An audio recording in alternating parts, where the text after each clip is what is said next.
ដកខូខឺព្រៃផ្សៃបានរំលោភកូនខ្លួនឯងបានសម្រេចតែកូនមានអាយុទើបតែ3ឆ្នាំទេតាមម្ដាយមកធ្វើការវិញតែងតែជួបជាមួយកូនហើយអោបរឹតអោបថើបកូនត្រាប់តែកូនស្រីហ្នឹងគាត់បានប្រាប់ទៅម្ដាយរបស់ខ្លួនថាកូននឹងបានឈឺកន្លែងនេះដើម្បីរៀបរាប់ប្រាប់ម្ដាយក៏មានការសង្ស័យធ្វើការត្រួតពិនិត្យទៅលើកូនរួមនៅទៅលើកូនឃើញនៅគេហៅថាពាក្យអាក្រក់ស្រាប់គេហៅថាឃើញទឹកកាមបាទដែលឪពុកចង់ចិត្តដេរឆាននេះរំលោភកូនហ្នឹងហើយក៏សង្ស័យបន្តទៅទៀតសួរកូនជាបន្ត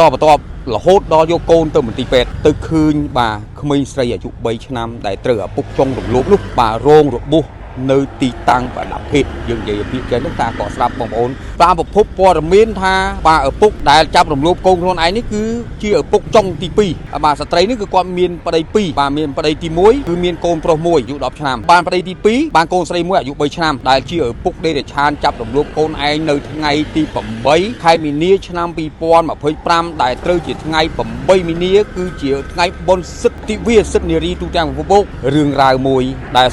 គុំកំពុងតែស្អប់ខ្ពើមនៅជនបែបនេះណាគួរណាមានគំនិតចិត្តដេរឆានដែលខ្លួនជាឪពុកបង្កើតរបស់ខ្លួនជាកូនរបស់ខ្លួននេះដែលបង្កើតដោយខ្លួនឯងបែរជាធ្វើសកម្មភាពដោយថោកទាបបែបនេះហើយបងប្អូនតាមដាននឹងទស្សនា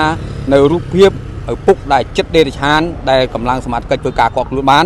បាទជាព័ត៌មានខ្ញុំបាទចែកចាយឲ្យបងប្អូនបានតាមដានទស្សនាជួយចែករំលែកព័ត៌មាននេះផងដើម្បីគេឲ្យថាបានបងប្អូនតាមដាននឹងទស្សនានឹងឃើញមុខនៅឪពុកដែលចិត្តដេរឆានដែលធ្វើសកម្មភាពបែបនេះទៅលើកូនបង្កើតរបស់ខ្លួនបាទបានសម្រេចធ្វើឲ្យគ្នាឈឺចាប់ណាបាទគ្នាអាយុទើបតែ3ឆ្នាំបាទជំរាបសួរប្រិមត្តទស្សនិកជនដែលតាមដានរកការផ្សាយរាល់ព័ត៌មានតនការដែលអង្គភាពផ្សាយព័ត៌មាន TVSB ដែលជាបាទផលទីមកធ្វើសេចក្តីរាយការណ៍នៅមុខបាទអធិការស្ថាននគរបាលខណ្ឌដង្កោដែលធ្វើការឃាត់ខ្លួនបាននៅឪពុកចិត្តដេរឆានបានចាប់រំលោភទៅលើកូនស្រីរបស់ខ្លួនដែលមានអាយុទើបតែ3ឆ្នាំនៅថ្ងៃទី8ខែមីនាដែលត្រូវជាថ្ងៃបុណ្យសិទ្ធិនារីទូទាំងពិភពលោកបាទបានសម្រេចក្រោយពីម្ដាយបាទនារីក្មេងស្រីរងគ្រោះបាទដែលត្រូវឪពុកចង់រំលោភចេញទៅធ្វើការបម្រើការងារនៅរោងចក្រដូចសពមួយដងដោយទុកបាទកូនស្រីបង្កើត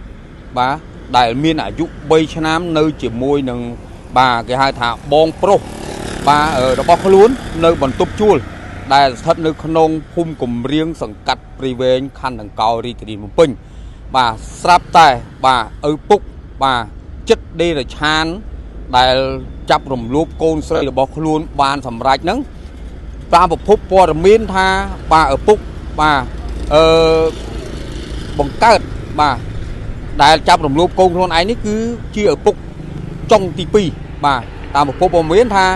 បាទស្ត្រីនេះគឺគាត់មានប្តី2បាទមានប្តីទី1គឺមានកូនប្រុស1បាទអាយុ10ឆ្នាំបាទហើយបានប្តីទី2បានកូនស្រី1អាយុ3ឆ្នាំដែលជាឪពុកដេរឆានចាប់រំលោភកូនឯងនៅថ្ងៃទី8ខែមីនាឆ្នាំ2025ដែលត្រូវជាថ្ងៃ8មីនាគឺជាថ្ងៃបុណ្យសិទ្ធិវាសិទ្ធិនារីទូទាំងពិភពលោកស្រាប់តែឪពុកដេរឆាននេះធ្វើសកម្មភាពដកខូខើបាទព្រៃផ្សៃបានរំលោភកូនខ្លួនឯងបានសម្រេចតែកូនមានអាយុទើបតែ3ឆ្នាំទេបាទក្រោយពីធ្វើសកម្មភាពរំលោភរួចបាទម្ដាយបាទក្មេងស្រីរងគ្រោះចេញពីធ្វើការមកវិញបានជួបកូនបាទដោយសពមួយដងធម្មតាទឹកចិត្តម្ដាយនិងកូនតាមម្ដាយមកធ្វើការវិញតែងតែជួបជាមួយកូនហើយបាទអោបរឹតអោបថើបកូនស្រាប់តែកូនស្រីហ្នឹងគាត់បានបាទប្រាប់ទៅម្ដាយរបស់ខ្លួនថាកូនហ្នឹងបានឈឺបាទកន្លែងនេះដើម្បីរៀបរាប់ប្រាប់ម្ដាយក៏មានការសង្ស័យបានធ្វើការត្រួតពិនិត្យទៅលើកូនរួមនៅទៅលើកូនបាទហើយក៏បាទឃើញនៅគេហៅថាពាក្យអាក្រក់ស្រាប់គេហៅថាឃើញទឹកកាមបាទដែលឪពុកចង់ចិត្តដេរឆាននេះរំលោភកូនហ្នឹងបាទហើយក៏សង្ស័យបន្តទៅទៀតបាទសួរកូនបាទជាបន្តរហូតដល់យកកូនទៅមន្ទីរពេទ្យបាទយកកូនទៅដល់មន្ទីរពេទ្យបានធ្វើការត្រួតពិនិត្យ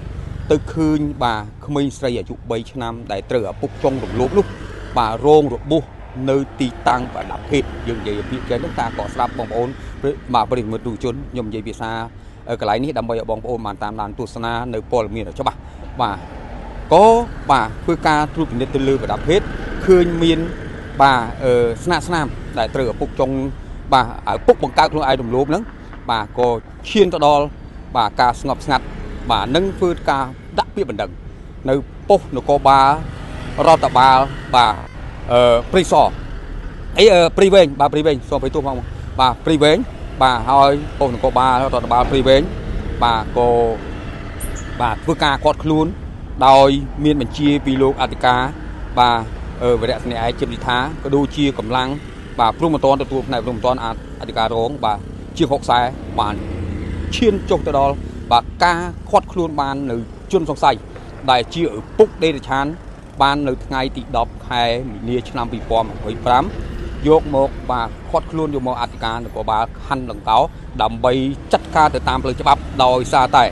បាទឪពុកចិត្តដេរឆានដែលបានរំលោភទៅលើកូនស្រីបង្កើតរបស់ខ្លួនឯងបាទរហូតដល់បានសម្រេច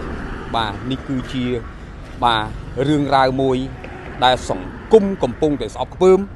បាទនៅជនបែបនេះណាបាទមិនគួរណាមានគំនិតចិត្តដេរឆានដែលខ្លួនជាឪពុកបង្កើតរបស់ខ្លួនជាកូនរបស់ខ្លួននេះដែលបង្កើតដោយខ្លួនឯងបែរជាធ្វើសកម្មភាពដ៏ថោកទាបបែបនេះហើយបងប្អូនតាមដាននឹងទស្សនានៅរូបភាពឪពុកដែលចិត្តដេរឆានដែលកម្លាំងសមត្ថកិច្ចធ្វើការគាត់ខ្លួនបានបាទជាព័ត៌មានខ្ញុំបាទចែកចាយឲ្យបងប្អូនបានតាមដានទស្សនាជួយចែករំលែកព័ត៌មាននេះផងដើម្បីបាទគេឲ្យថាបានបងប្អូនតាមដាននឹងទស្សនានឹងឃើញមុខនៅឪពុកដែលចិត្តដេរឆានដែលធ្វើសកម្មភាពបែបនេះទៅលើកូនបង្កើតរបស់ខ្លួនបាទបានសម្រេចធ្វើឲ្យគ្នាជឿចាប់បាទគ្នាអាយុទើបតែ3ឆ្នាំបាទគេហៅថាមាននរោពិបាកក្នុងការចាប់ជាតិបងប្អូនបាទជាបរិបទសង្គមយើងមិនចូលចិត្តនឹងស្អប់ខ្ពើមណាស់ដែលមនុស្សប្រុសដែលជាឪពុកបង្កើតរបស់ខ្លួនដែលធ្វើសកម្មភាពដ៏ថោកទាបទៅលើកូនស្រីបង្កើតអាយុទើបតែ3ឆ្នាំបែបនេះបាទខ្ញុំបាទគ្រាន់តែធ្វើជាព័ត៌មានចែកចាយបងប្អូនបានតាមដានទស្សនានៅរាល់ព័ត៌មានទាន់ហេតុការណ៍ដល់អង្គភាពសារព័ត៌មាន TV ស្វីខ្ញុំបាទផលទីធ្វើសេចក្តីទៅការលើលុបនៅត្រង់ចំណុចណាសូមអភ័យទោសពីបងប្អូនប្រិយមិត្តទស្សនិកជនផងដែរបាទធ្វើការថាអធិប្បាយពេលខ្លះក៏មានចំណុចលើលុបខុសឆ្គងបាទសូមបាទអភ័យទោសពីបងប្អូនហើយខ្ញុំបាទសូមចប់ការផ្សាយប៉ុណ្ណេះសូមអរគុណសូមជម្រាបលា